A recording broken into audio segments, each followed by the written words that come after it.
dini kullihi wala karihal kafirun wala karihal musyrikun wala karihal muslimun. Subhanaka la ilma lana illa ma 'allamtana innaka antal alimul hakim. Rabbi shrah li sadri wa yassir li amri wahlul 'uqdatam min lisani yafqahu qawli. Terima kasih saya ucapkan kepada tuan pengerusi acara,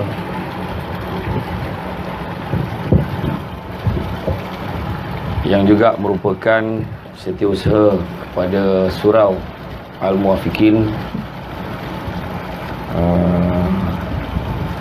yang dikasihi lagi dihormati, yang bahagia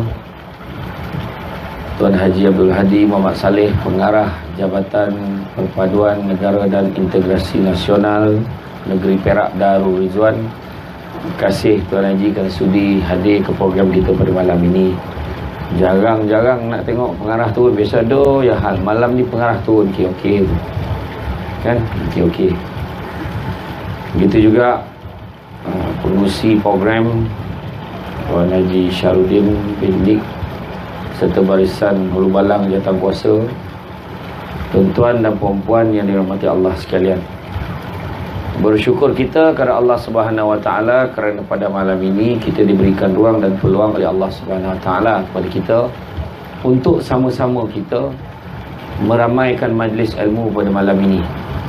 Dan sesungguhnya kita berada pada malam ini di sini memangnya sememang-memangnya dengan izin Allah. Ada orang memang dah seminggu dah bila nampak banner tu memang dia nak datang sampai masa tak boleh datang. Gaul. Kadang nak datang, tak dapat datang, tiba-tiba demam. Tiba-tiba macam-macam lah kan, macam-macam penyakit sampai. Tiba-tiba baru nak keluar rumah ada pula mak mentua sampai. Alah, hai time ni lah nak datang, ada kan? Contoh. Jadi macam-macam semua dengan izin Allah. Dan ramailah malam ni saya tak sangka. Kan, ni first time saya sampai di Batu Gajah ni. Oh, first time. Dan alhamdulillah ramai. Pusing keliling memang orang ni. Kanan orang, kiri orang, depan orang kan. Dijangkakan kehadiran malam ni kalau ikut perkiraan ni tak kurang 50,000 orang. Kan, termasuklah yang lalu lalang kat Jalan Besar tadi tapi tak singgah kan. Jadi malam ni tajuk kita bersyukurlah dengan ujian Allah, betul tak? Oh, bersyukurlah saat diuji Allah. Saya tak faham bila tuan pengurusi tadi terutamanya kaum ibu, kenapa pula tu? Macam kaum ibu je yang kena uji kan. Wah, semua orang janganlah sebut macam tu, nampak sangat kepada niatnya kan. Nah, jangan nampak sangat kan. Nampak sangat. Kan lah orang marah Samsul debat asyik perempuan je kena, tak ada. Mana ada kan. Jadi saat diuji Allah, kita ni diuji macam-macam. Dan kita rasa masalah kita tu paling besar lah masalah kita. Walaupun kita tengok orang lain yang ada masalah lagi besar masalah orang lain sebenarnya. Tetapi kita asyik melihat kepada diri kita saja.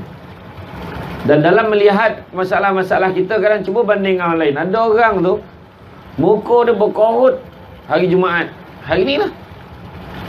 Lepas main Jumaat tu berkorut muka. Aduh kawan cakap, kau kenapa? Cuba cakap, apa masalah kau? Memang macam masalah dunia betul lah. Apa hal? Cuba kau cerita. Selipar hilang. Selipar hilang macam kehilangan apa tak tahulah. Ada orang tu anak dia 15 nak masuk sekolah. Hujung tahun nak masuk sekolah, dia relax je. Orang semua kan. Orang ni anak 3 pening, anak 5 pening, dia anak 15 relax je. 15 sekolah termasuk universiti. Kau ni anak kau nak masuk ni, kau relax ya kan. Kita yakin dengan bantuan Allah. Wah, rupa-rupanya bini dia siapkan semua, dia tak buat apa. Kan? Itu yang dia relax tu, makna dia nampak jalan penyelesaian walaupun dekat bini dia. Tu yang tadi ibu tadi yang pengurusi sebut tadi, kaum ibu kena sabar. Kan? Jadi makna kata setiap orang melihat menurut persepsi yang berbeza. Pada kita masalah tu kecil, pada setengah orang masalah tu besar. Ada orang cakap engkau ni kan apa benda pun tak boleh pakai. Ada orang bila cakap macam tu dia kata Yalah, aku tak boleh pakai. Tapi dia tahu. Maknanya dia tak kisah orang cakap. Yalah, tak pakai. Tapi kau tengoklah nanti siapa paling rajin. Dia cakap macam tu. Tapi ada orang, dengan kau ni memang tak boleh pakai. Langsung senyap. Sebulan tak campur masyarakat. Sebab ayat tu tadi. Dia terasa hati. Sebab setiap orang caranya berbeza. Tapi walau apa pun ujian Allah yang datang kat kita, kita jangan terlupa satu perkara. Satu perkara, ujian Allah bagi kat kita, dua je. Sama ada Allah Ta'ala nak uji tengok tahap keimanan kita sejauh mana iman kita, ataupun tujuan Allah Ta'ala uji kita sebab nak tengok tahap iman kita tu macam mana. Tengok sejauh mana boleh pergi dan nak uji iman kita, bertambah ataupun tidak. Ada orang ibadah kuat, sembahyang tak tinggal, tapi bila datang ujian langsung dia meracau. Tahu meracau? Melulung-lulung macam orang hilang pedoman. Semayang tak tinggal, tarawih setiap malam, tolakung warna-warni. Dengar je suami dia jumpa perempuan lain. Jumpa tau, belum cerita betul lagi. Jumpa je. Nampak hati macam ni. Dah tak menangis, tak semayang, tak apa. Melulung. Benda ni berlaku di semua kawasan kecuali di Batu Gajah. Macam tu kan? Jadi mana kata cara orang menghadapi masalah beza-beza, tetapi jangan terlupa. Sebagaimana firman Allah, kita pun tahu la yukallifullahu nafsan illa wus'aha. Selalu baca ayat kan? La yukallifullahu nafsan illa wus'aha. Allah tak akan membebankan hamba-Nya melainkan dengan sesuatu yang kita mampu. Allah Ta'ala tak akan uji kita melainkan satu benda yang kita mampu. Tanyalah orang-orang lama. Tanyalah orang-orang yang ni, yang kategori remaja lewat dalam ceramah malam ni. Tahu remaja lewat? Dalam umur 50 tahun ke atas tu dah remaja lewat lah tu. Dulu macam mana susah nak membesarkan anak. Betul tak? Susah macam-macam rintangan. Tetapi sekarang bila dah tua fikirlah, semua dah lepas dah pun. Dulu rasa macam tak boleh settle dah masalah. Tetapi hari ni, anak-anak semua dah kahwin semua dah. Kenduri kenara anak-anak pun dah selesai semua dah. Habis kahwin semua dah. Asal kenduri, asal cuti kena kahwin. Asal cuti kena kahwin. Asal kena kahwin ni cuti, kan? Selesai semua dah. Dulu masa mula menghadap tu rasa macam berat sangat, tapi boleh selesai. Dalam satu kisah, kalau kita buka kitab Mukasyafatul Qulub, dalam tu mengkisahkan bagaimana seorang Nabi beribadah selama 50 tahun. Tidak disebutkan nama Nabi ni siapa. Nabi ni beribadah selama 50 tahun. Dan selepas 50 tahun, Allah Ta'ala beritahu, sesungguhnya aku ampunkan dosa kamu. Nabi ni terkejut. Ya Allah, bukankah aku ini Nabi, aku tidak berdosa? Nabi ni cakap. Maka Allah pada malam itu juga, Allah Ta'ala perintahkan sebatang pokok menghempap kaki dia. Hempap kaki dia, atau istilah Negeri Sembilan kata himpok. Menghimpok kakinya sampai menganing-nganing. Menghempap kakinya sampai berdenyut-denyut, bengkak. Bila dah bengkak, dia tak boleh tidur sampai pagi. Aduh. Bila pagi dia mengadu ke Allah, ya Allah sakitnya ya Allah. Apa Allah Ta'ala beritahu? Sesungguhnya ibadah kamu yang 50 tahun itu tidak dapat menebus satu keluhan kau terhadap aku. Satu keluhan terhadap aku. Maknanya tadi nak gambarkan betapa tadi Nabi tau beribadah selama 50 tahun. Tetapi kalau dia mengeluh dengan ujian Allah, bayangkan, ibadah 50 tahun pun tak boleh tampung. Cuba tanya diri kita, berapa banyak mengeluh hari ni? Lambe penceramah ni. Aduh, dah lama tunggu dah. Kan? Allah, manalah dia ni. Dia nak bergambar. Dah siap dah charge handphone lah. Bateri penuh nak ambil gambar. Hei, lambek pula orang tua ni. Kat rumah tadi, lelaki siap lambek. Dah pakai baju, kan ada perangai orang lelaki kadang. Dah pakai baju, time tu lah nak terberak. Alah, terberak pula orang tua ni. Cepatlah sikit. Orang perempuan pun sama. Dia time dah pakai tudung pun jadi. Pakai baju tadi tak jadi, rasa macam nak. Tak ada. Dah pakai tudung dah lah. Tudung lilit-lilit tu yang Taliban tu. Lilit tu nak pusing ni lah. Nak buang air pula kan. Jadi lambat. Mengeluh. Bayangkan mengeluh kat diri sendiri, wah sendiri yang nak buang air. Alah, time ni lah pula.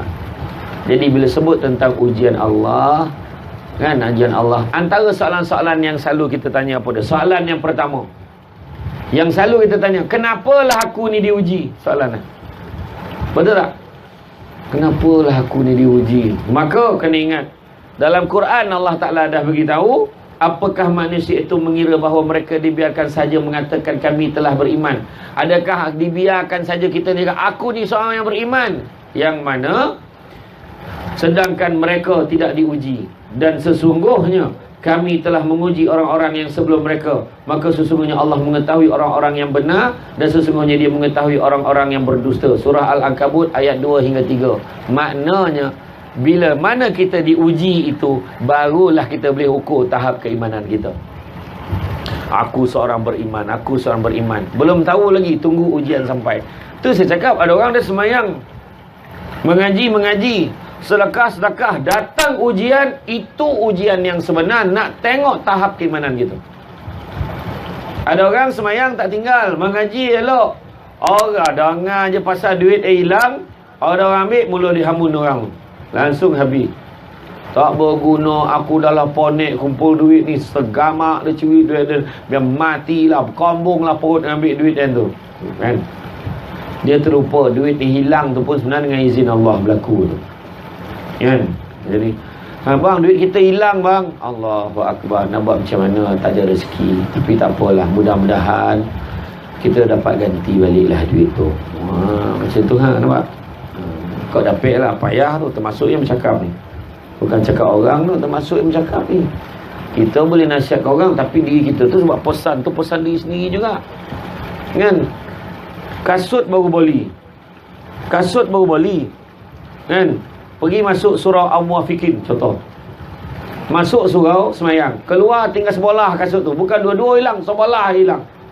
Rupanya ada seorang tu, setiausaha surau bergurau dengan dia, suruh kan letak dalam tangki air. Kasut sebelah yang jumpa, contoh kan.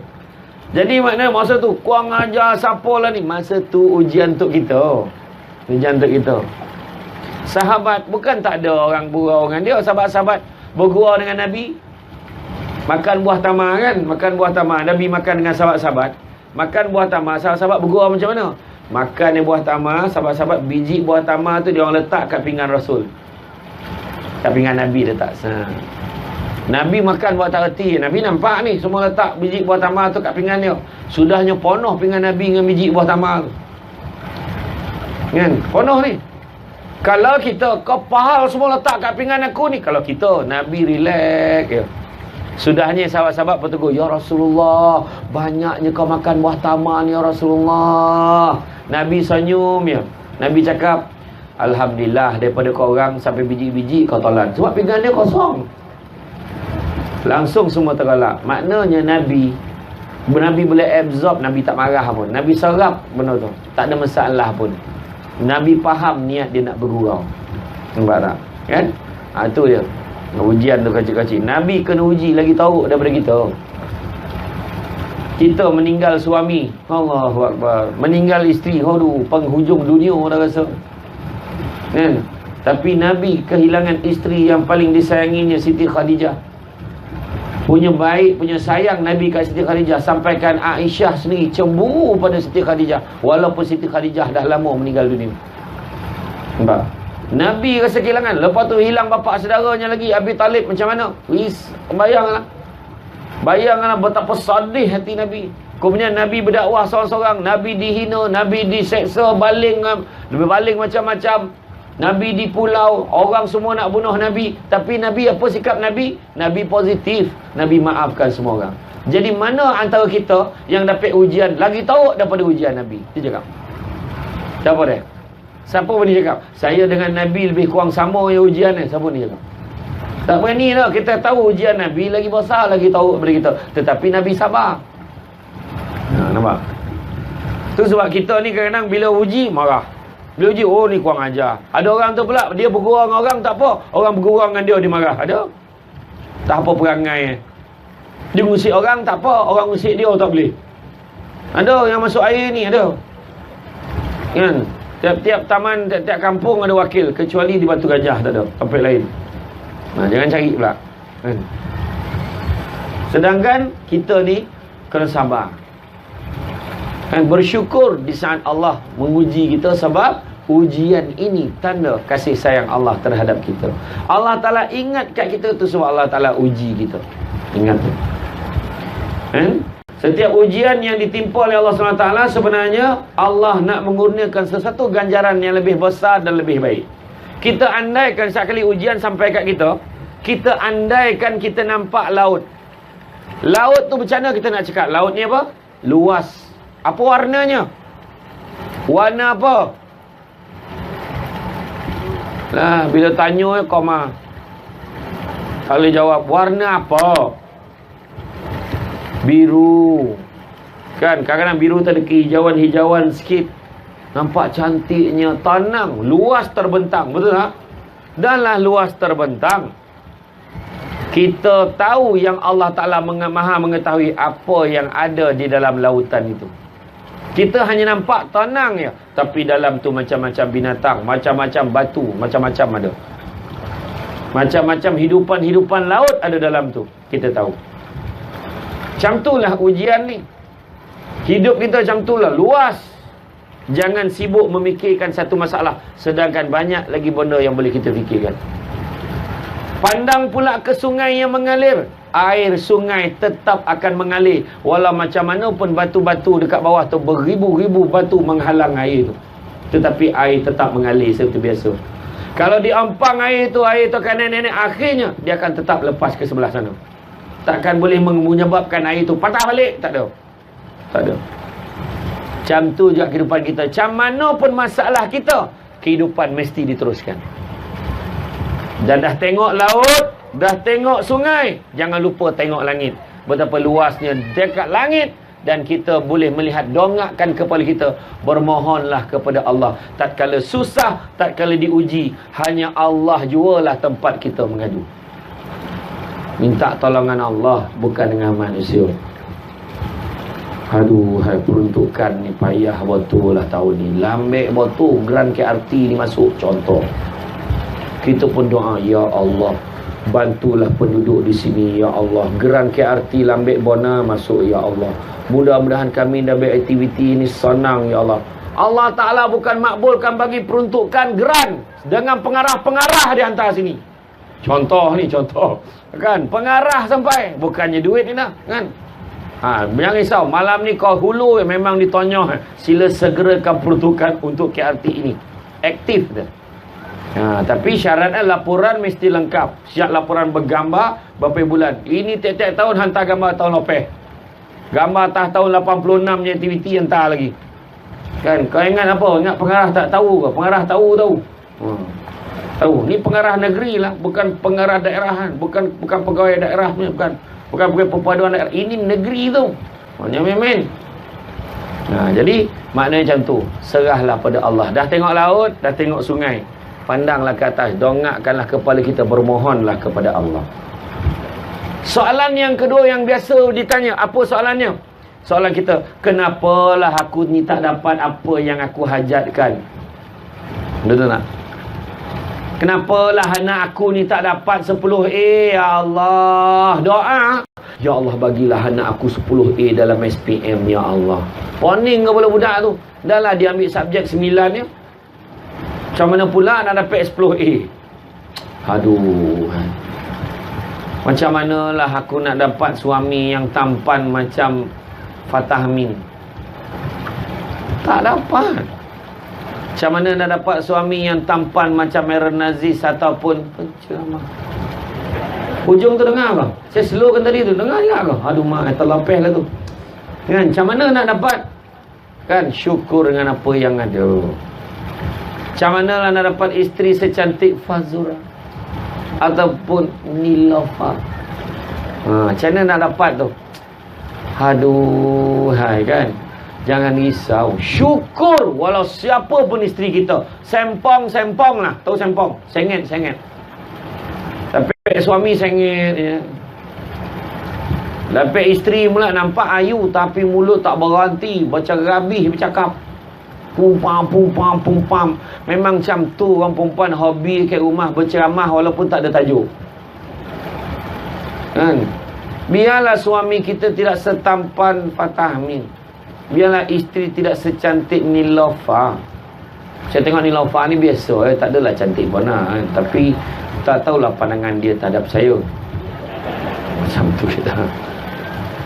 Biarlah suami tak setampan Fatah Amin, isteri tak secantik Nilofa. Syukur sebab tutup lampu sama. Betul tak? Mana nampak apa? Tak nampak dah. Sama yang gelap kan. Balikkan cuba baik. Tutup lampu. Tak nampak. Okey lah. Yang buruk tadi pun tak nampak dah.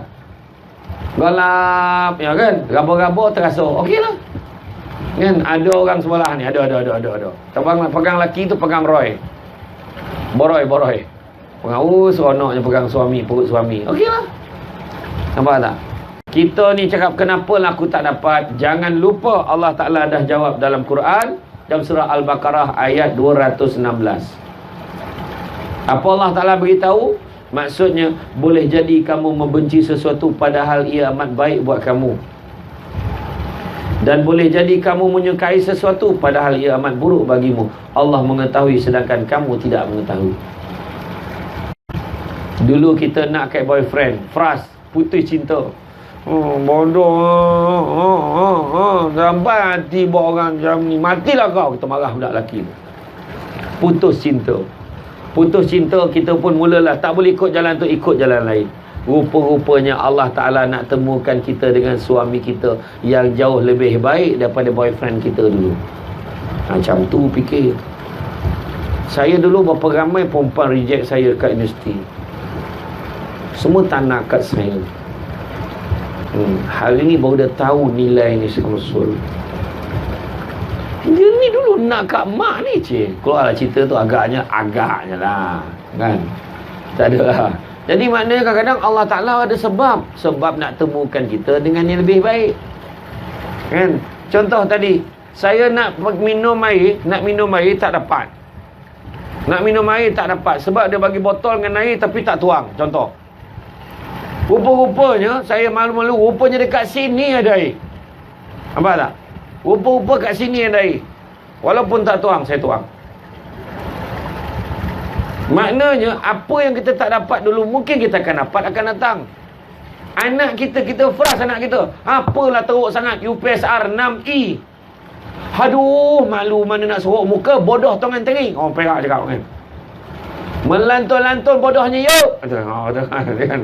Dia kata macam tu lah. Tak tahulah saya ngajuk ni. Ya tidak, tak tahulah betul ke tidak. Dia marah anak dia.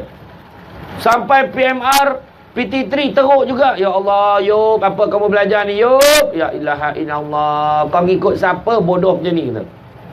Senyap budak tu. Rupa-rupanya kan diam-diam memang SPM pun bodoh juga. Habis SPM kan diam-diam. Pergilah masuk kemahiran tu. Kita hantar dia masuk kemahiran.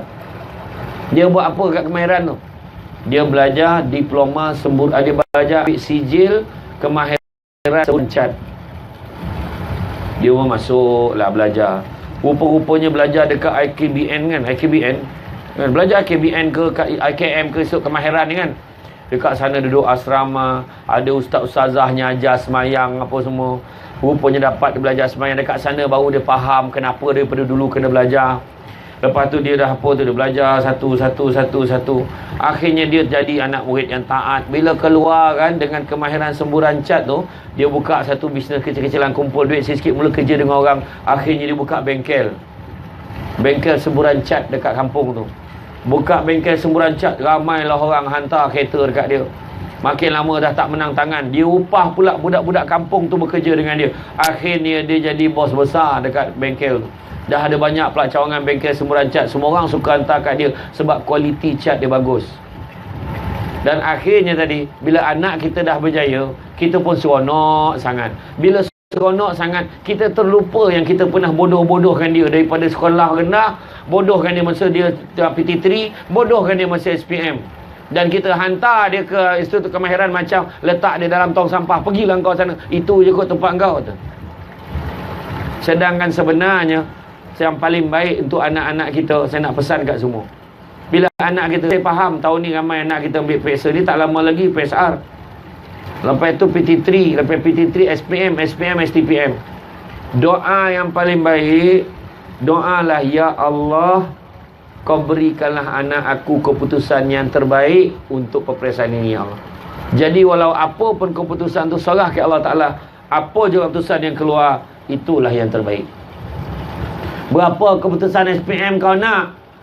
10 C je. La ilaha illallah. B pun tak ada, A pun tak ada. Jadi kita dah doa tadi. Yalah, alhamdulillah. Mak pun dah doa yang terbaik, agaknya itulah yang terbaik yang kau boleh capai. Jadi anak ni pula bila dengar maknya cakap macam tu, aduh hai, malu mak aku, kesian mak aku. Aku ingatkan mak aku marah, terkejut dia bila tengok mak dia tak marah. Sebab mak dia kata, itulah pesan yang terbaik. Nak buat macam mana? Dia jadi rasa malu dengan mak dia. Apa dia buat? Diam-diam dia bekerja dekat pasar raya.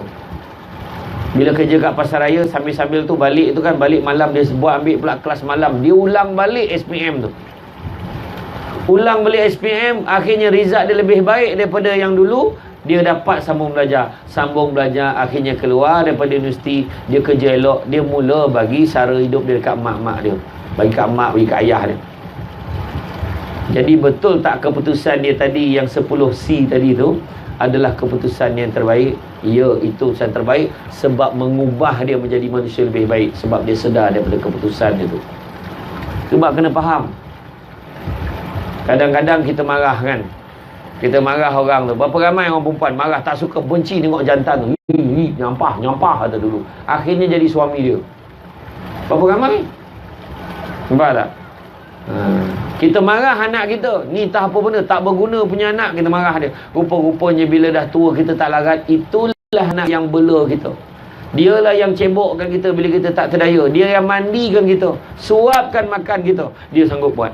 Tak berbanding anak-anak lain yang pandai sangat tadi. Sesungguhnya perkara tu hakikat sebenar Allah saja yang maha mengetahui. Jadi kalau dah berlaku satu, terima dengan baik. Apa nak buat? Terima je lah seadanya. Soalan lagi yang ditanya apa? Kenapalah ujian sebagai ini? Ya Allahu Akbar.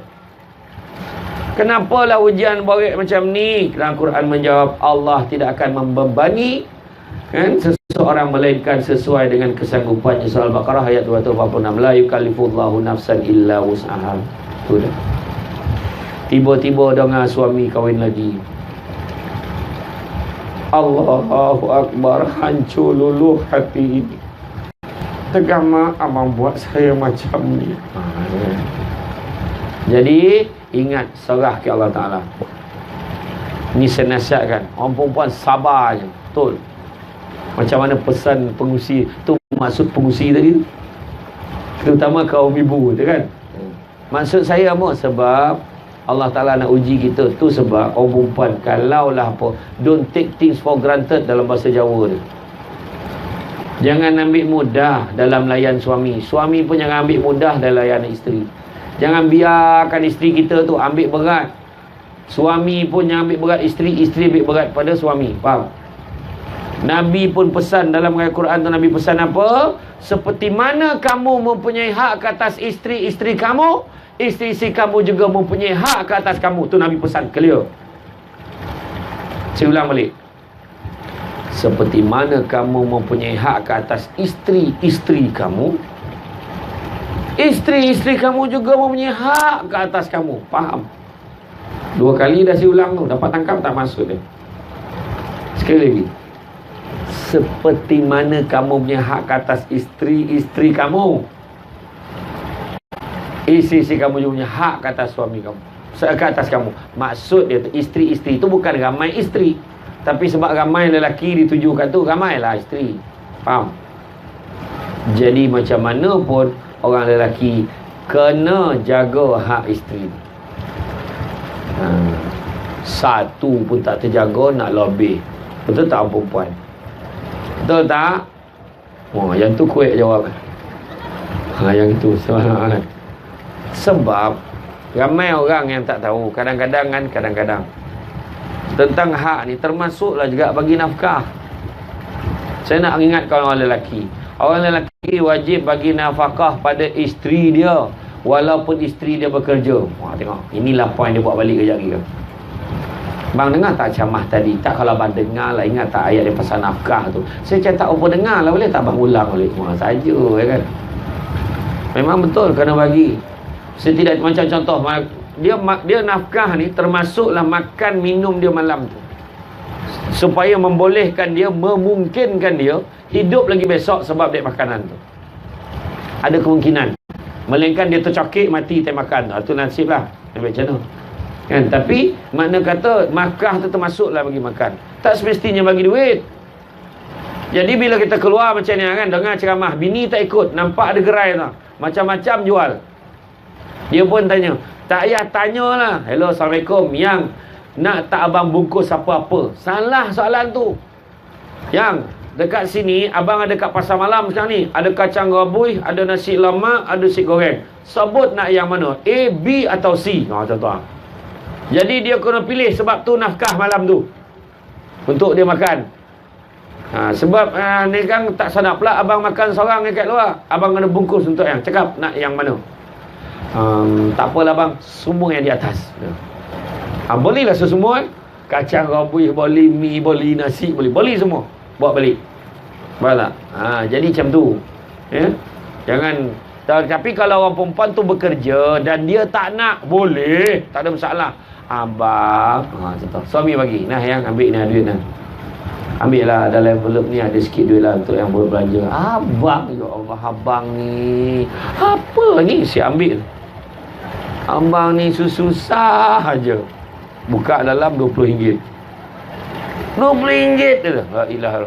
Dah bagi, alhamdulillah. Cakap, alhamdulillah bang, selepas 20 tahun dapat RM20.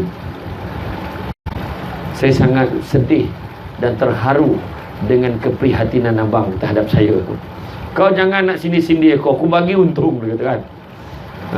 Kan?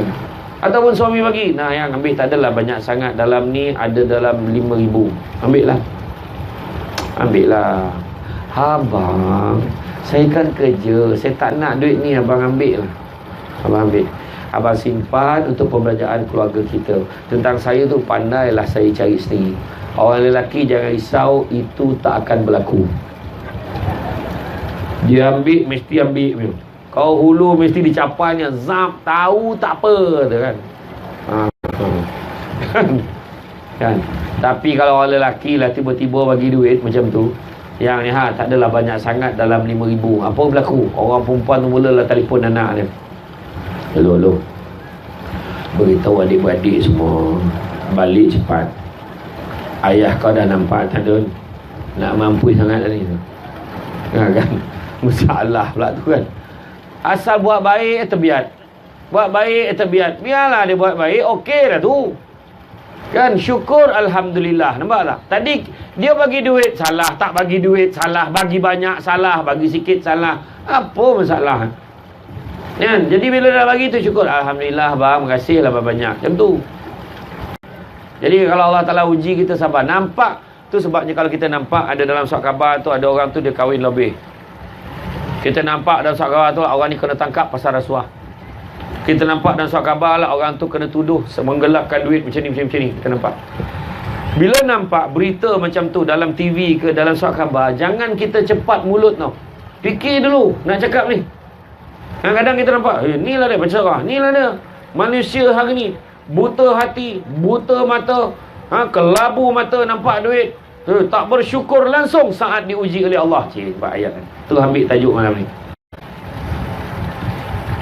Kita kena ingat, orang yang dalam TV dengan dalam surat khabar tadi baru dituduh, belum tahu lagi salah tak bersalah. Dia boleh jadi difitnah, dia boleh jadi orang kena-kenakan dia.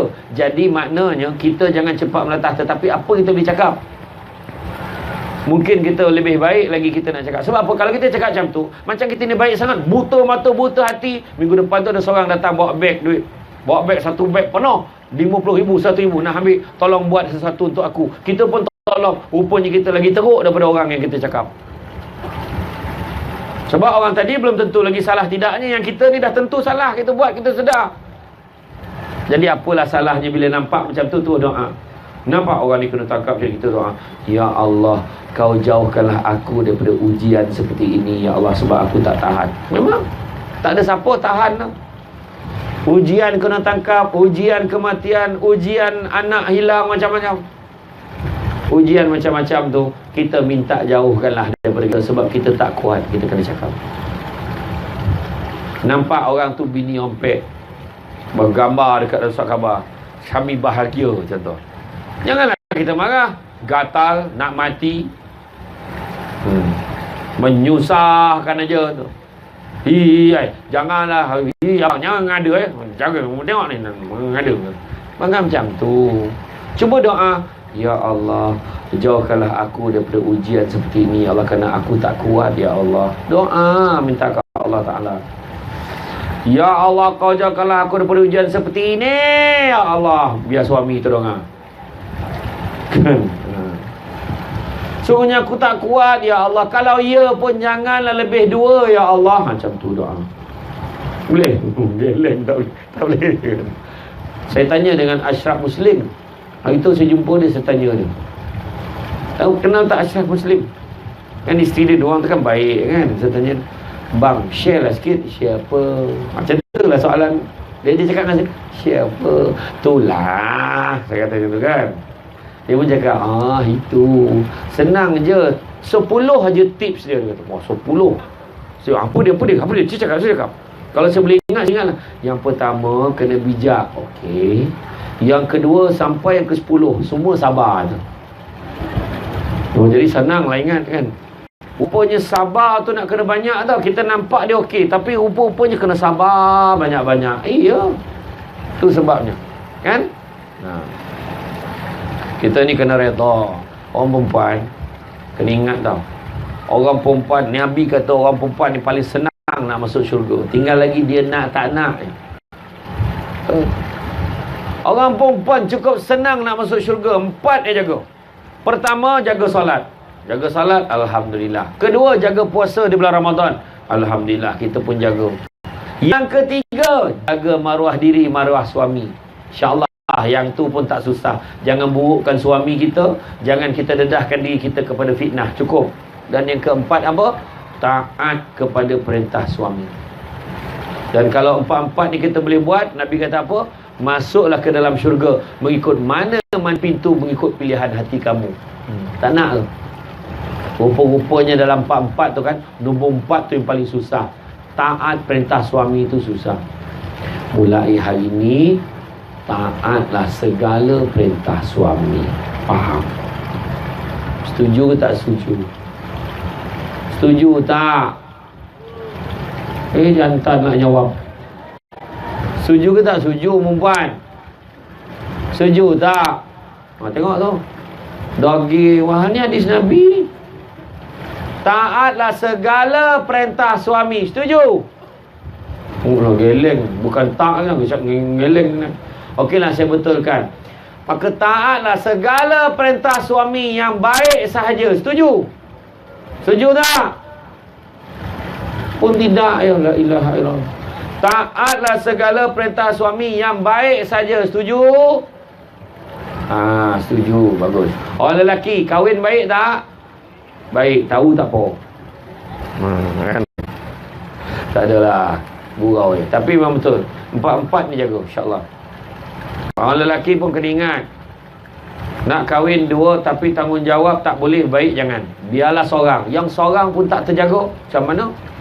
Betul tak orang perempuan? Tak, yang tu kuat betul. Kan dia, orang perempuan ni, dia satu perkara je. Isteri kita ni satu benda nikmat yang paling besar apa tau? Kita pandang dia, dia senyum. Nikmat. Balik ceramah, tengok bini senyum, daripada ponek tadi tiba-tiba jadi geram. Dia lain. Betul? Dia tak kira lah tua ke bangka ke, tak kira. Dia boleh jadi tu dengan syarat senyum. Betul? Itu sebab pandang suami senyum. Ulama' dulu-dulu cakap, memandang wajah suami dengan wajah menggembirakan, pahalanya sangat besar. Balik nanti buat. Ya. Yang suami pun tengok. Kau tengok aku ke? Tengok abang lah. Siapa lagi? Suami pun panggil anak-anak. Anak semua macam ni. Kau salam mak kau, rasa tak lama lagi tu. Dan macam terbihat pula kan. Dah menyeringai pula. Orang suruh senyum je. Tak adalah sampai sengih-sengih. Kan? Ya. Itu ya. Orang perempuan nampak macam tu. Tapi ya Allahu Akbar, dia je tahu suami dia nak apa. Suami dia patut tiba-tiba sampai abang nak air. Oh, tahu dia. Langsung suami dia minum. Bismillahirrahmanirrahim. Ni contoh tau, bukan nak minum sangat. Contoh biar faham. Dia kena tunjuk pun dia faham. Oh, ada yang tak nampak, sekali lagi saya tunjuk. Nampak ya? Jadi makna kata tu dia. Macam tu kat suami. Memanglah. Dia kadang-kadang orang lelaki dengan perempuan ni satu benda. Kita semua ni tak sempurna. Isteri kadang dia masak Isnin, Selasa, Rabu, Khamis. Tiba-tiba hari Jumaat tu penat sangat. Bang, hari ni tak larat lah nak masak bang. Jangan kita marah dia. Sebab Isnin sampai Jumaat, sampai Khamis dia masak. Jumaat dia tak masak, nak marah dia. Kenapa? Bang, penat lah bang. Tak apa, jangan risau. Hari ni kita makan kat luar. Ya ke bang? Suami dia bentang tikar kat luar rumah. Suami buat loya buruk tahap gaban. Aduh, loya buruk teruk betul laki aku ni. Abang ni orang cakap tu betul. Yelah, abang gurau je lah. Bergurau lagi dia, nampak. Suami pun sama. Ada hari dia rajin. Dia basuh pinggan. Dia gosok baju. Dia kemah, kutip sampah-sampah semua. Dia buang sampah. Rajin, rajin. Hari-hari dia buat. Sampai hari Rabu dia tak buat. Penat pula. Melayan TV, mengangkang depan TV. Pas satu cerita tengok. Bila bergaduh, kita gemar menyebut benda yang dia tak buat. Benda yang buat tak fikir. Abang ni tak tahu saya ni penat, awak mengangkang depan TV. Yang hari-hari dia tolong tak nak sebut. Saya tension betul lah. Awak ni tak pernah fikir ke? Hari tu sampai kita makan kat luar, saya nak sangat awak masak, tapi awak tak masak. Dia sebut yang hari Jumaat yang tak masak tadi. Yang hari masak tak nak sebut. Bila bergaduh, gemar kita menyebut benda-benda yang tak ada. Benda yang ada tak nak tengok. Nampak tak? Itu sebab bila dah hilang salah satu, barulah dia tahu. Bila suami dah tak ada, dulu masa abang ada, macam-macam dia beli tudung. Tudung bawal, tudung siakap, tudung Datuk K, tudung kenopi. Tudung kenopi benar tu, punya besar tudung tu. Buka-buka jadi kemah kenopi macam ni. Punya besar tudung tu lilit. Dulu suami marah-marah pun maknanya teringat kenangan dulu kan. Iya, pagi tadi, tengah hari tadi, siapa tengok wanita hari ni kan. Kalau tempoh sempat tengok saya, tajuk dia jangan terlalu selesa. Kita dah nampak isteri kita baik, kerjakan dia cukup. Janganlah hargai isteri. Isteri pula tengok suami tu, alah dia ambil kesempatan pada suami. Jangan. Masing-masing kena main peranan masing-masing. Dulu sebelum kahwin memang semuanya indah. Kaulah kunci cintaku di dalam hatimu, ramlah ram. Kaulah segalanya, Rut Sahanaya. Kau sumber ilhamku, manbai. Meletakkan kasih setinggi-tinggi kasih di puncak kasih, Zanazin. Masa tu mata syurga, hidung syurga, mulut syurga. Pada syurga di wajahmu Nesh. Masa tu jongang pun syurga. Tak kira. Betul. Akhirnya declare istihad. Kaulah kekasih awal dan akhir, Jamal Abdillah. Bila dah kahwin, baru tahu kentut kawan tu busuk ke tidak. Dulu nak kentut masuk bilik ayah. Bila dah kahwin, mana sempat dia lepas. Dia siap panggil bini dia, "Miss ni, kau dengar tak?" "Tak dengar." "Sekarang kau dengar." Wah, hajamnya lelaki. Bini pun sama, sambil bawa dulang depan suami tu, kata "Maaf, sorry, la ilaha illallah." Semerbak bau tinggal kat ruang tamu. Bau baeng. Mulalah dia keliru Ajar dan Nurul. Luka dilukai Shima. Di persimpangan dilema Nora. Kasih yang disangka sampai ke penghujung nyawa era Fazira. Rupa-rupanya sekadar di pinggiran Francisca Peters. Tak ubah ibarat teratai layu di tasik madu Fauziah Latif. Rajuk rahmat. Kalau rela ku pujuk spider, tak apa. Lalu ambil keputusan. pergi tak kembali Rabbani. Sebelum pergi sempat dia hi bye Azlin. Kan akhirnya dia pun terfikir, dulu suami aku marah-marah macam mana pun tetap bawa balik lauk, tetap bagi duit belanja. Nampak dah tak ada, baru teringat. Yang isteri, yang suami pula, bini aku dulu marah-marah tetap buat air kopi, marah-marah tetap masak lauk telur dadah, marah-marah tetap gosok baju, gosok seluar dalam pun gosok, tah mana side pun tak tahu. Dah lah pakai, suami nak cakap cepatlah sikit, pakai paling panas sekali. Ambil kau ambil kau, nak cepat sangat. Paling panas. Suami pula sarung panas-panas, langsung manung. Kenapa bang panas? Langsung layu di hujung mekar. Kan? Jadi dia cakap segan, dia pun WhatsApp, aku mau pulang amok.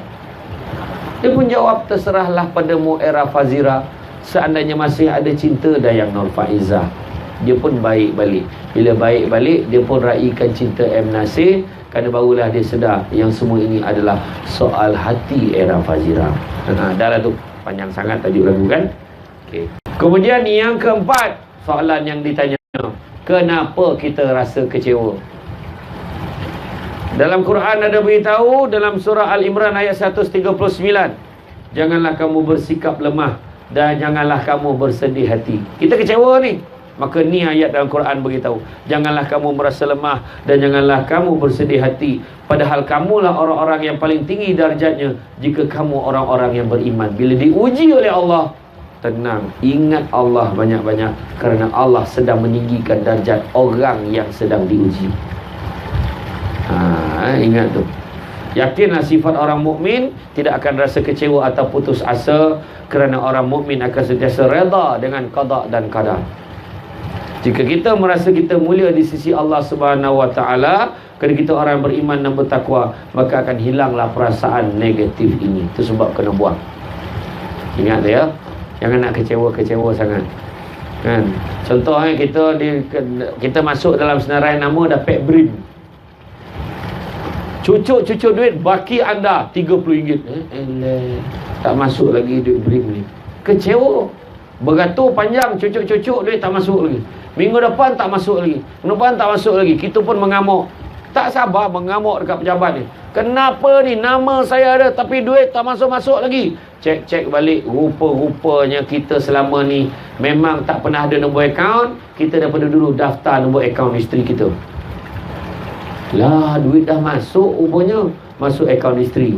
Tanya bini, ada tak kau dapat duit? Itulah, hari tu ada dapat. Ingatkan duit saya belanja habis lah. Nampak tak? Jangan kecewa. Adalah ujian Allah Ta'ala bagi kita tu. Hikmah di sebaliknya. Jangan lupa tengok pada laut, tengok kepada sungai. Jangan lupa ya. Maka yang kelima, bagaimanakah harus aku melalui kesusahan ini? Kita fikir, macam manalah kita nak hadap benda-benda ujian Allah ni? Macam mana kan? Kadang-kadang kita tengok kan ujian Allah ni, aduh, borek lepas satu. Tu sebab ada istilah kata sudah jatuh ditimpa tangga. Dah lah jatuh ditimpa tangga pula, jatuh ke tangga tu jatuh kena dia pula. Runtuhlah rumah kena dia. Macam tu lah. Bertambah-tambah, bertimpa-timpa. Kan? Saya ada saudara saya seorang, sepupu saya. Sepupu saya, dia mengalami tragedi. Mula suami dia meninggal. Suaminya meninggal, naik motosikal, tak macam mana, terlanggar lembu. Dalam gelap, tak perasan, terlanggar sebab bawa motor agak laju sikit lah. Terlanggar, akhirnya mati, meninggal dunia serta tempat kejadian. Belum sempat lagi dia nak menghadapi kesedihan suami dia meninggal, 3 hari selepas itu anaknya yang tingkatan 4 meninggal dunia juga kemalangan motosikal. Kisah benar saya cakap, sepupu saya. Dan hari ni saya jumpa dia masih ada lagi anak dalam 3 orang lagi yang dia bela dengan penuh kasih sayang, masih lagi mampu memancarkan senyuman untuk anak-anak dia selepas beberapa tahun. Bayangkan kalau kita, belum tentu lagi kita dapat menghadapi ujian seperti itu. Belum tentu. Lepas suami 3 hari tu, bukannya 3 tahun. Bukan 3 minggu pun, 3 hari selepas itu anaknya juga meninggal dunia, tingkatan 4. Dan yang anak yang meninggal tingkatan 4 ni budak yang sangat baik, sangat rajin kat masjid, tolong program masjid, tolong basuh pinggan, tolong hidangkan makanan. Budak yang memang rajin ke masjid. Ya Allah, sedih kalau fikir-fikirkan. Tu sebab kita, kalau kita rasa kita susah, tu sebabnya dalam hadis Nabi sebut, banyakkanlah melihat kepada yang di bawah daripada melihat yang di atas. Kerana dengan melihat yang di bawah, kamu akan mensyukuri nikmat walaupun sekecil-kecil nikmat. Kita tengok orang yang senang memang susah hati. Tengok orang yang lagi susah daripada kita. Aduh, aku minum air kosong aja. Orang tu air paip yang tak masak lagi, tu je minum. Dia tak mampu nak beli, tak mampu nak masak pun. Kita minum air kosong, dia dah berapa hari tak minum. Macam tu fikir. Kita kereta kecil, orang tu tak ada kereta, menapak pergi ke Pekan Batu Aja Perak. Punya jauh. Bayangkan. Kita naik basikal, dia jalan kaki. Fikir macam tu. Suami aku ni buruk, tak handsome langsung, tapi dia ada kat rumah, dia selalu tolong kita kerja rumah. Orang tu laki dia handsome, satu sen pun tak boleh pakai. Contoh.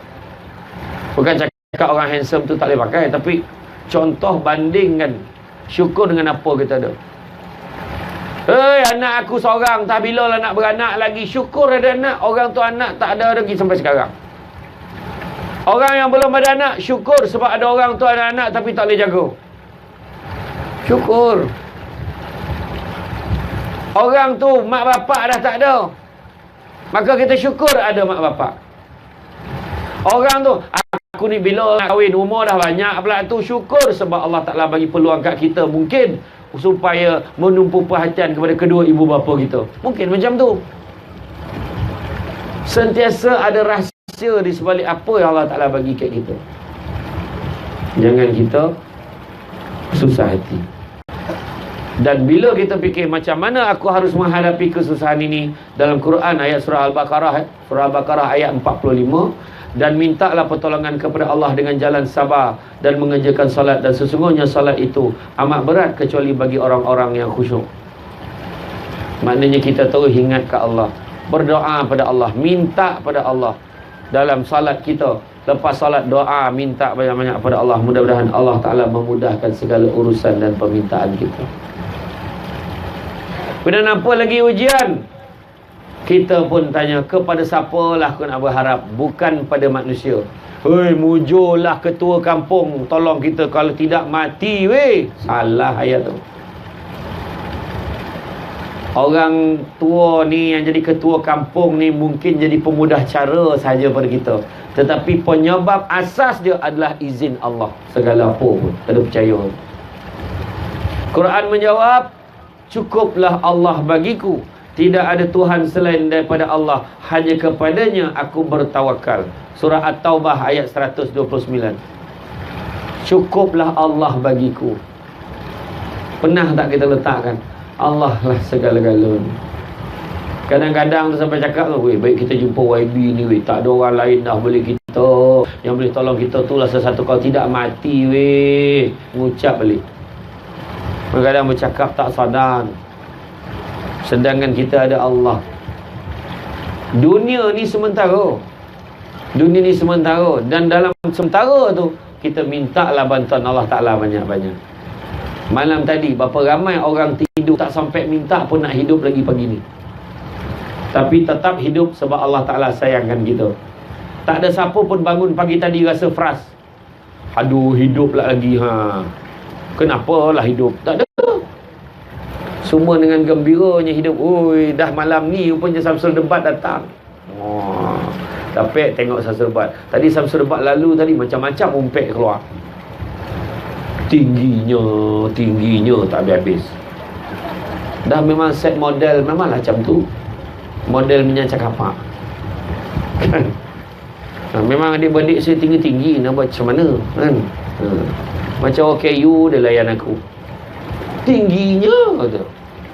Kan? Dalam TV nampak gemuk, aku ajar. Tapi tak apa, saya maafkan. Awak macam mana semua tempat cakap macam tu? Kan? Tak ada tempat lain dah kita bergantung harap melainkan kepada Allah yang Maha Pengasih, Maha Penyayang, Allah yang memakbulkan segala doa dan permintaan.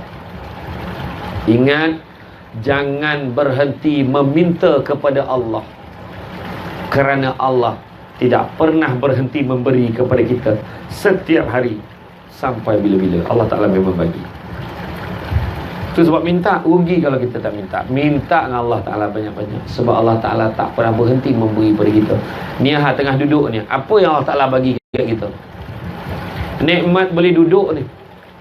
Ada orang duduk sakit, dia kena berdiri je. Ada orang duduk tak boleh lama, berdiri tak boleh lama, kena baring. Baring pun tak boleh lama, pusing kanan lama pun sakit, pusing kiri lama pun sakit. Maka ni nikmat Allah Ta'ala bagi. Allah Ta'ala sumbatkan lubang hidung kita sebelah, sebabkan selemo. Bukan selemo, Negeri Sembilan, selsema. Kan? Lubang hidung tu sumbat sebelah, dia penyumut nak menampar orang yang gitu. Tidur pun tension. Dah macam bunyi bab 1 dah. Babi lah, kau payah faham. Kan?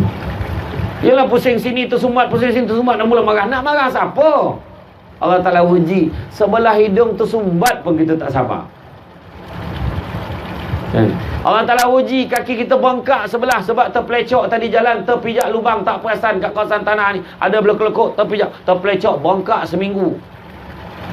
Kita pun sapulah dengan minyak panas, minyak masak. Memanglah tak elok minyak masak sapu. Kan? Tapi tak apalah, bila kita sapu, haduh, terasa nikmat kaki tu macam mana. Ni kalau elok kaki aku ni memang laju jalan ni. Nampak tak? Nikmat Allah Ta'ala bagi ke kita. Kan? Yang ketujuh, apalah yang aku dapat daripada semua ujian ni? Kita kadang tak tahu apa Allah Ta'ala nak bagi kita.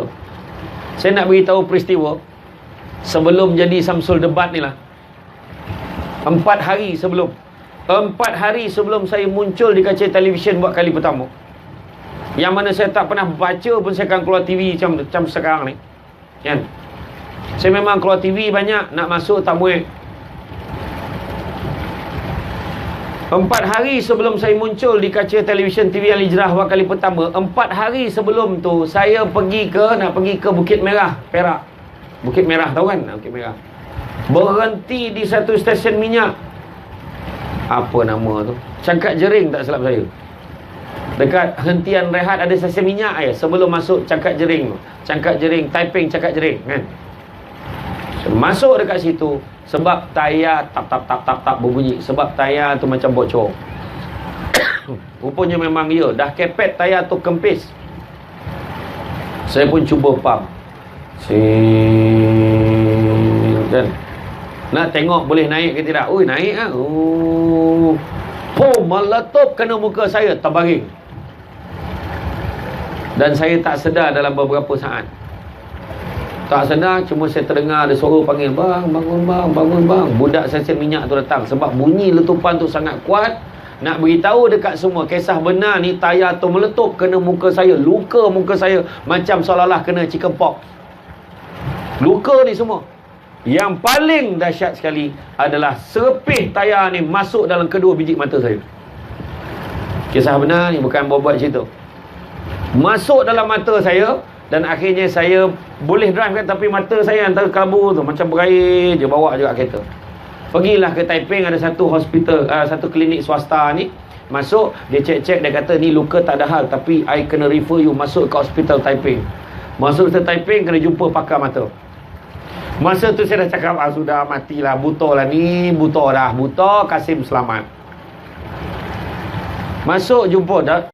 Bila jumpa kat dalam tu, kat bahagian kecemasan dia kata, tak boleh ni kena jumpa pakar mata. Jumpa pakar mata dekat tingkat 1, dah sudah typing tingkat 1. Doktor muda-muda ni dia kata, ni teruk dia punya luka. Dia cakap, mata saya tu, luka tu bukan kat depan ni, dia tembus sampai belakang mata. Luka tu. Memang mata saya ni dah masuk abuk lah.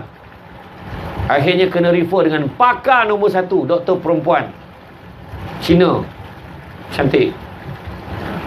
Dalam rabun-rabun tu perasan cantik tu. Kan? Doktor Cina ni bagus je dia kata, tak ada apa nak, ni biasa nak. Dia ada nana lah Cina ni. Biasa nak. Dia kata, dia tarik lepas tu, dia letakkan muka saya tu dekat situ, buka, dia pakaikan tweezer penyepit tu, dia sepit satu bawa keluar daripada mata saya yang sepit tu. Ya ilah, ya Allah. Macam ni lah, bayangan mata nampak benda tu datang. Ya Allah, habislah, kata. Saya fikir masa tu saya takkan nampak lagi dah. Saya fikir saya habislah mata aku ni, habis. Dan selepas 3 hari doktor, saya berjumpa balik doktor yang sama. Saya terus pergi ke Bukit Merah. Saya pergi Bukit Merah tu sebab saya pergi kursus. Sebab saya dalam setahun saya akan pilih kursus-kursus saya nak pergi juga. Kan? Tapi masalah bila pergi kursus, biasanya penceramah yang pergi kursus tu kalau nampak saya dah lain cakapnya lah. Dia tak boleh tengok penceramah duduk belakang. Kan? Tapi tak apalah, bila saya pergi kursus tu pakai semata hitam. Wah, smart lah, main-main pakai semata hitam. Lepas 3 hari saya pergi balik, datang ke Hospital Taiping hari Senin tu saya pergi hari Senin. Doktor cakap okey, dah banyak okey, cuma tinggal sikit-sikit lagi, you macam biasa letak ubat. Tapi dia buat lagi lah, ada lagi, cabut lagi, keluarkan lagi. Dan waktu tu dia minta saya lepas 2 hari pergi je ke Seremban untuk refer balik esok. Sebab dia suruh sambung dekat hospital Seremban. Di hospital Seremban, doktor kata, okey, lepas ni tak payah makan, tak payah letak ubat lagi dah. You punya mata dah banyak okey dah. Tak payah letak lagi, takut nanti dia jadi lain pula. Saya pun okey lah. Masa dekat hospital tu lah, saya dapat panggilan. Minta saya ceramah esok di stesen TV Al-Hijrah. Itulah dia. First, yang pertama saya ceramah di tu. Dan saya pun tak sangka. Mula saya tanya, ceramah untuk siapa? Untuk staff aja, dia kata. Tu yang aku pakai baju merah yang lengan pendek tu. Ingat ni lah sekali, depan ni tak ada datang-datang lagi dah sini. Rupanya lepas tu permulaan lah untuk benda lah. Berubah lah hidup saya masa tu. Kan? Dulu kalau setakat lalu pergi mana-mana pun orang buat tak reti je. Sekarang sedebat tadi kat kedai ayam goreng dekat Batu Gajah tadi. Salah. Ayam tak dimakan, dia makan tulang pula dah, nampak saya tadi. Itulah kedai yang kedai kayu, kedai papan tu. Sedap ayam goreng dia. Kedai apa nama tu tadi? Tak apalah nama kedai. Dia ada kat masak-masak lauk, masak nasi goreng-goreng pun ada kat dapur tu, tapi kat depan tu ayam goreng dia sedap. Tadi. Itulah. Jadi makna kata sebab PA saya tu budak Batu Gajah. Tu dia tahu tu, dia bawa situ sedap dia kata. Jadi itu dia. Kita tak tahu apa Allah Ta'ala nak bagi kat kita. Kalau ikut masa tu saya rasa aduh sabar, apalah. Saya terus cakap, apalah Allah Ta'ala nak bagi kat aku ni, apa Allah Ta'ala nak bagi kat aku. Itu. Kan orang kita cakap, gatal lah tangan ni, macam nak dapat duit kan. Orang dulu cakap kan, gatal paha lah katnya. Kan kadang-kadang orang dulu, kebetulan bukan sebab gatal tangan dapat duit tu, tapi kebetulan orang tu nak kata pukul anak sini menantu kadang. Dia tahu bang, tak tahu kenapa gatal tangan ni. Dia tahu suami gaji pun dapat hari tu. Dia saja je cakap je tu kan. Kan? Apa yang aku akan dapat daripada semua ujian ini? Di dalam surah At-Taubah ayat 111, Allah Ta'ala memberitahu, sesungguhnya Allah telah membeli daripada orang-orang mukmin diri dan harta mereka dengan memberikan syurga untuk mereka. Maknanya Allah Ta'ala nak bagi syurga dekat kita kalau kita bersyukur dengan ujian yang Allah Ta'ala berikan kepada kita. Jangan mungut, adalah benda baik ni Allah Ta'ala nak bagi kat aku. Engkau ni gemuk lah, contoh kan. Tak, syukur. Ini bukan gemuk, ini namanya kurang kurus. Macam tu cakap. Positif, dah makan sedap, tak ada masalah. Gemuk lah, apa dah hal? Kan? Macam saya ni gemuk tadi, dah mula gemuk. Makan yang kerja ni, lepas ni kan makan lagi. Ada makan tak ni? Ada. Nampak? Dah siap hidang lah. Maka makruh ceramah lah lama. Makna dah nak penghujung dah ceramah. Tak boleh lama sangat dah ceramah. Kan? Tapi bila sebut apa yang aku dapat ni kan, jangan kita, maknanya kena ada modal. Kena ada modal. Maknanya kita dapat syurga, ada modal. Modal dia apa? Tahan dengan ujian Allah. Lagi satu lagi, syurga tu ada peringkat-peringkat. Syurga orang ni cantik sangat. Syurga orang ni cantik tapi biasa. Yang tadi lagi cantik. Macam mana? Buat kebaikan banyak-banyak. Antara kebaikan yang boleh kita buat, tengok malam ni kita dengar ceramah. Itu satu kebaikan. Dan satu lagi kebaikan adalah pada malam ini kita ada peluang untuk sama-sama membina istana di dalam syurga, iaitu dengan cara bersedekah. Allah Ta'ala bagi tahu apa? Nabi beritahu kita, sesungguhnya siapa yang bersedekah membina rumah Allah, maka dijanjikan istana di dalam syurga.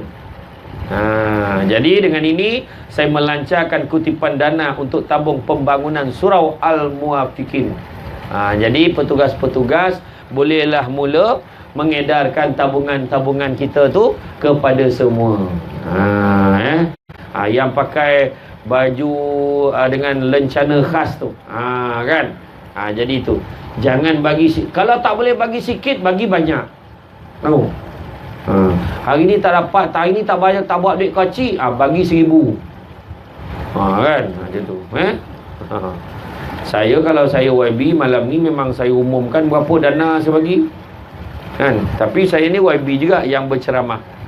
Kan? Jadi itulah, bagilah mana yang kita boleh bagi, kan? Kemudian yang ke-8 soalannya, sikit lagi. Aku tak tahan dengan ujian ini, ya Allah. Maka Allah Ta'ala dah jawab dalam Quran, dalam surah Yusuf ayat 12. Dan janganlah kamu berputus asa daripada rahmat Allah. Sesungguhnya tiada putus asa daripada rahmat Allah, melainkan kaum yang kafir. Jadi kita ni Islam, kenapa nak putus asa? Kita ada Allah. Tadi kan ayat yang sebelum tadi, cukuplah Allah bagiku. Minta dengan Allah banyak-banyak. Kalau tak tahan, mengadulah kepada Allah. Dan yang ke-9 soalan yang lazim ditanya oleh orang yang diuji, kan? Sampai bilalah aku akan merana begini? Maka Quran menjawab, sesungguhnya sesudah kesulitan itu ada kemudahan. Sesungguhnya sesudah kesulitan itu ada kemudahan. Surah Al-Insyirah ayat 5 hingga 6. Kan? InsyaAllah adalah kebaikan-kebaikan yang Allah Ta'ala nak bagi kat kita. Apa dijelaskan oleh Al-Quran, bahawa setiap kezuhanan itu akan ada kebahagiaan. Allah Ta'ala itu maha adil dan tidak pernah menganiaya hamba-hambanya. Percayalah perkara itu. Ada benda baik Allah Ta'ala nak bagi dekat kita. Allah Ta'ala akan bagi pertolongan dan beri kemudahan. Ingatlah bahawa pertolongan Allah Ta'ala sangat dekat dengan kita tatkala kita berbaik sangka dengan Allah. Jangan kita, ni Allah Ta'ala nak balas dengan aku ni, banyak dosa aku ni, memang itulah dia. Dah kita sangka macam tu. Ni kan nak cerita ni, sekarang ni musim apa? Musim apa? Orang nak pergi mana? Haji, kan? Nak pergi haji. Berapa ramai orang yang tiba-tiba kena panggil? Ada. Bila kena panggil, ya Allah, dia tak sangka pun nama dia kena tahun ni. Ada pula ketua-ketua kampung pula, imam tiba-tiba dapat pergi. Dan dia umrah pun tak pernah pergi. Ada pucat lesi muka dia. Aduh, matilah, apalah nak jadi dengan aku kat sana. Dah dekat sini banyak aku buat orang. Kita kena ingat, kita ni Allah Ta'ala beritahu bahawa sesungguhnya aku sentiasa berada pada sangkaan hamba. Kalau kita sangka buruk dengan Allah, itulah dia. Sangka baik, Allah Ta'ala dah jemput aku jadi tetamu ni, makna Allah Ta'ala sayang ke aku. Sangka baik, ya Allah, kau permudahlah urusan aku, ya Allah. Bertaubatlah kita banyak-banyak. Mudah-mudahan Allah Ta'ala memudahkan urusan kita di tanah suci. Dah ada peluang pergi. Jangan banyak cakap. Dia memanglah, aku kalau pergi ni, kalau mampu aku pergi. Ada orang tu dah dapat pergi, kenapa tak pergi? Belum sampai seru kepala otak tu. Allah Ta'ala dah jemput, pergi aje lah, kan? Pergi. Peluang bukan selalu datang, melainkan ada masalah tak dapat elakkan. Tiba-tiba ni keluarga dia semua sakit, tak boleh nak pergi, contoh. Ataupun dia ditimpa penyakit yang tiba-tiba tetap tak dapat nak pergi. Tapi ada peluang pergi, walaupun sebab orang sponsor. Dia mampu ni pergi menunaikan haji di Mekah ni. Mampu tu bukan hanya dengan duit kita je. Kalau ada orang bantu kita, menyebabkan kita mampu pergi, pun dikira sebagai mampu pergi. Di kampung mak saya, kumpulan marhaban berjanji, kumpulan nama dia Jihatun Najah. Dia orang pakat dalam 15 orang, 16 orang macam tu, pakat bayar RM50 seorang setiap bulan. Kumpul 50 setiap bulan ni, 15-16 orang ni kumpul. Akhirnya sampai bulan 11 nanti, dia akan tengok berapa duit terkumpul, tengok siapa yang rajin pergi surau tapi tak mampu pergi umrah, dia guna duit tu hantar support orang ni pergi umrah. Bayangkan. Macam tu sekali dah sekarang ni. Cara nak buat baik banyak. Terserah pada kita. Kan? Orang tu pula mungkin macam-macam ujian dia susah, jaga anak. Tak sangka pula boleh pergi umrah dengan cara orang sponsor dia pergi. Tu sebab ni. Maka dengan itu kita kena sangka baik. Allah Ta'ala cukup dekat bila kita baik sangka dengan Allah. Maka begitulah soalan-soalan yang saya dah bagi tadi, semuanya diberi jawapan dalam Quran, bukannya jawapan manusia. Itu semua jawapan yang Allah Ta'ala jawab dalam Al-Quran, dan mujizat pada Allah kepada semua hamba-hambanya.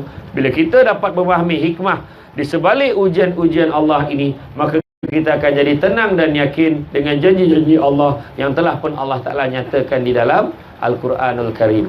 Jadi rasanya cukuplah setakat itu. Jadi saya ucapkan terima kasih kepada pihak penganjur di atas kesudian mengundang saya pada hari ini. Syukurlah. Dan saya nak lancarkan satu kempen pada semua. Nak pula tak lama lagi kan nak sampai musimnya. Kan? Kempennya kempen apa? Kempen IM4A. A huruf besar. Apa dia?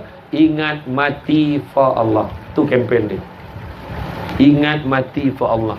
Saya ni pesan kat diri saya juga, ingat mati. Sebab apa? Bila kita ingat mati, Allah Ta'ala akan muliakan kita dengan 3 hal. Yang pertama, kita tidak akan melengah-lengahkan taubat kita sebab kita ingat mati. Bila-bila boleh mati. Tengok berapa ramai orang kat dalam taman kita, kawasan perumahan kita. Budak-budak pun boleh meninggal. Saya ceramah kat Wangsa Maju, ada pasangan suami isteri datang. Dia kata, Ustaz, nak sangat jumpa Ustaz. Anak saya nak jumpa tapi tak sempat. Kenapa? Anak saya dah meninggal, Ustaz. Bila meninggal? Baru je 2 bulan lepas. Dia meninggal kenapa? Tak sakit, Ustaz. Dia meninggal dalam tidur. Berapa umur dia? 10 tahun. 10 tahun meninggal dalam tidur. Dia nak sangat jumpa Ustaz, tak sempat jumpa, kami yang jumpa. Ya ke? Ya Allah, kita doakanlah mudah-mudahan rohnya tenang, dicucuri rahmat Allah. Dia pun cakap, Ustaz, anak saya tu Ustaz, sebelum meninggal, 2 bulan sebelum meninggal Ustaz, tiap-tiap malam tak berhenti-henti tengok video Ustaz. Lepas ni jangan takut tengok video aku pula. Kang mati Kang, bukan sebab itu dah, tapi nak beritahu betapa budak ni dirahmati Allah mudah-mudahan, sebab setiap malam dia menyaksikan majlis ilmu. Tak semestinya ceramah saya, mungkin ceramah Ustaz Kazim pun dia tengok, ceramah Ustaz Don pun dia tengok, Ustaz-Ustaz lain, Ustaz Badli Syah, semua dia tengok. Mungkin. Jadi kita ni lah, tu sebab hari-hari doa. Pertama, jangan melengah-lengahkan taubat kita, sebab kita ingat mati. Kedua, orang ingat mati, dia akan rajin beramal ibadah sebab fikir dia akan mati. Dan yang ketiga, orang yang ingat mati, dia akan mensyukuri nikmat walaupun sekecil-kecil nikmat. Jadi itu saja daripada saya. Minta maaf banyak salah silap, terkasar bahasa dan sebagainya. Sesungguhnya yang baik itu datang daripada Allah SWT. Yang kurang itu berpunca dari kelemahan saya sebagai manusia biasa. Pokok sekayu daun selasih. Thank you, terima kasih. Assalamualaikum warahmatullahi wabarakatuh.